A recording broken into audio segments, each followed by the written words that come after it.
The Supreme Court of Appeal President, Judge Mandisa Maya, has officially been installed as a chancellor of the University of Mpumalanga.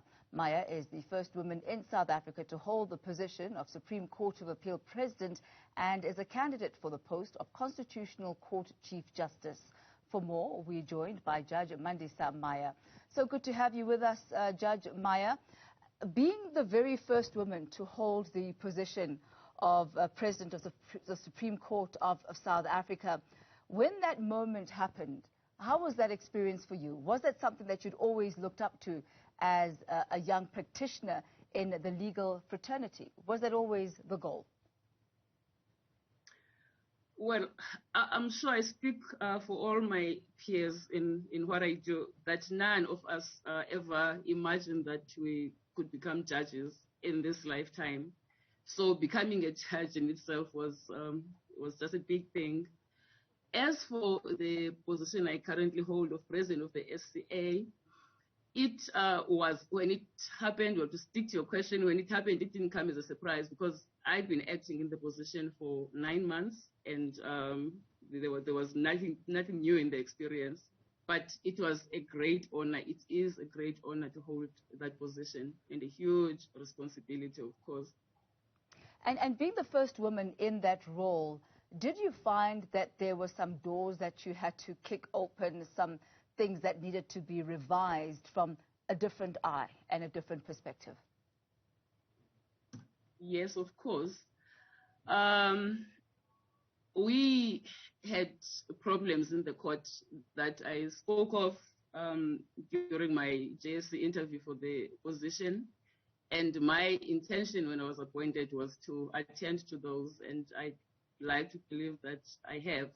That is to build a good work environment in the court, and just to keep it as efficiently running as it's always done. And as a young woman, what is it that made you decide to enter the legal fraternity, something that you have a passion for? I had thought I'd be a doctor, but things did not turn out that way, and I landed up in the legal field. And I always knew once that happened that I wanted to be an advocate. That just appealed to me, and my first experience with that aspect of the law had come about when I was working for this attorney's firm in Umtata, my hometown, and one of my tasks as a clerk messenger was to deliver briefs to counsel and attend court with them. And I just found the experience so fascinating. And that's what I ended up doing. I was an advocate with the manager. What are the issues that you feel you want to tackle within the justice system? We've got issues of equality before the law. Citizens sometimes complaining about not being seen as being equal in front of the law. There are issues of gender-based violence and calls for more specialized courts, for example, to be put in place in order to address the scourge of GBV and the meting out of justice for all those involved. What are the areas that you are focusing on that you feel need greater attention and even transformation? Well, GBV, which you've mentioned, is everybody's in this country. And in Association of Women Judges, the South African chapter of the International Association of Women Judges, of which I'm president, is concerned with that aspect, among many others, of course, that affect women and children. So one of our focus areas is that, and there are projects that we've undertaken to try and address this scourge. But Tambi, can I just hasten to say that I had been told that this interview was about my appointment as the chancellor of the University of Mpumalanga, and I see that time is rolling by and you have not asked me a single question on that role. Mm-hmm. You were invited, Justice Maya, as a profile interview. So it's really to shine focus on you, your work, your career, including the new role at University of Mpumalanga. So we do have enough time, and we will get to that. So if you don't mind, right. yeah, so we're okay with time, we're all good. So if I may continue, Okay. Are you fine with that? Please do, yeah, please do. Okay, thank you very much. One of the other issues that I wanted to discuss now is the meting out of sentencing, for example, for offenders and murderers. We've had a recent case now where one murderer has gotten a sentence that the family of the deceased finds not to be severe enough, in the sense that they say 14 years down the line he will be eligible for parole.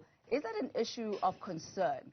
And how does one actually even standardize the meting out of justice and sentencing? Well, I would not like to discuss the particular case you mentioned, because one does not know if it will not end up in my court at some stage.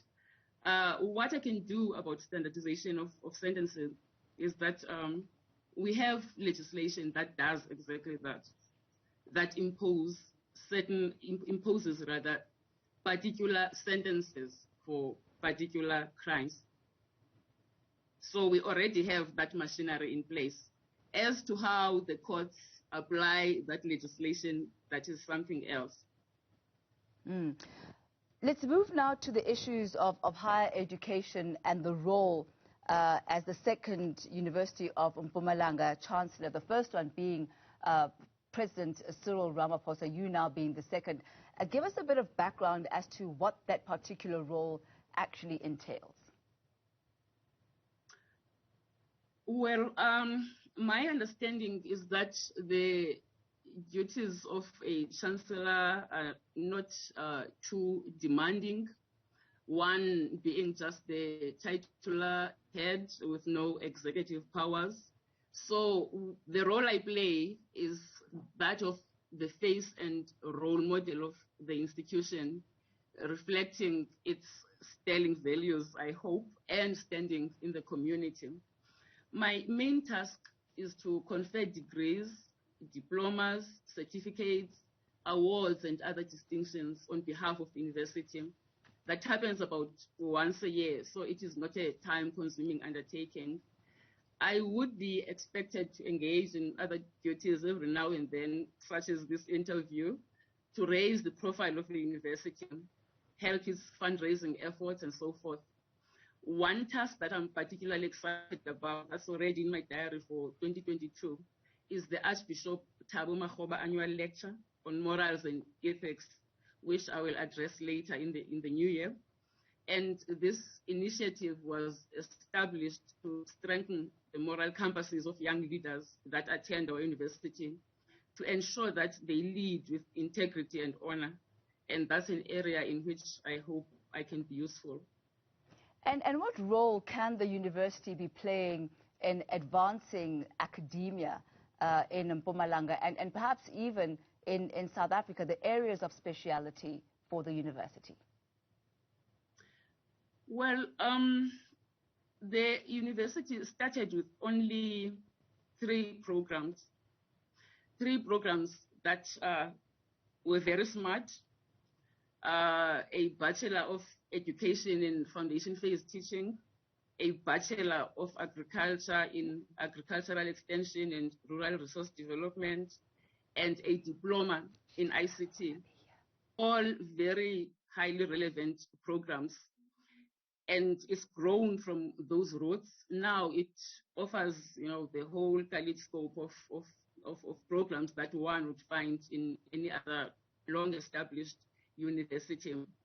But the special thing about the University of Mpumalanga is that its niche areas where it started are agriculture, nature conservation, hospitality management, and ICT, areas which I'm sure we'll all agree are in high demand, areas of expertise which will ensure that our graduates will definitely get employment when they finish their studies and contribute meaningfully to society. So those were initially the university's niche areas. It still focuses on those, but offers, as broad a range of other courses as well now, as I've mentioned. What do you believe will be your greatest contribution to the university during this term? Well, I will lend my weight wherever the university thinks I can assist. But I'm particularly interested in one of its strategic priority areas, which is engagement and partnerships, which concerns collaborative engagement and partnerships with relevant stakeholders. So, just firming up relationships that are already in existence and establishing new collaborations with other stakeholders for the university. And as I've mentioned, there's that Archbishop Thabo Makgoba annual lecture, which plays an initiative that plays a very key, role in society, especially our country now, of ethical leadership. And with my experience as a judge, my standing as a judge, I hope that I can do something in that regard. Well, we wish you all the best with your tenure there. Thank you so much for your time. That was Justice Mandisa Maya. Thank you, ma'am, the President of the Supreme Court of Appeal of South Africa. She is also a candidate for the post of the Constitutional Court Chief Justice.